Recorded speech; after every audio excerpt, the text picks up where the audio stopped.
சித்தத்தின்படி தான் ஆசைகளை உருவாக்குறார். பிள்ளைகள் கர்த்தருடைய சித்தத்தில் வருகிறார்கள்.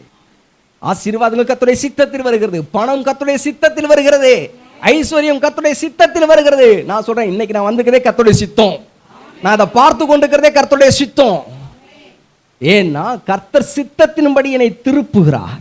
அவருடைய சித்தம் செய்வதற்காக, அவருடைய சித்தத்தின்படி என்னை திருப்பி நடத்தும்படி கர்த்தர் என் மேல் நோக்கமாக இருக்கிறார்.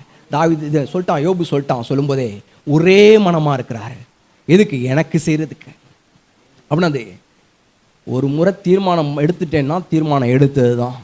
என் தீர்மானத்தை நான் மாற்றவே மாட்டேன். அதனால தான் அவர் சொன்னார், என்னை கேளும், தீர்மானத்தின் விவரம் சொல்லுவேன். என்னை கேளு, நான் சொல்றேன் பதில். தீர்மானம் அது பதில். பதில் என்னை கேள், நான் உனக்கு பதில் சொல்றேன். பதில் என்னிடத்தில் உண்டு. என்னை கேள், நான் செய்கிறேன் அப்படிங்கிறாரு. அதனால தான் யோபு அந்த இடத்த கண்டுபிடிச்சான். ஒரே மனமா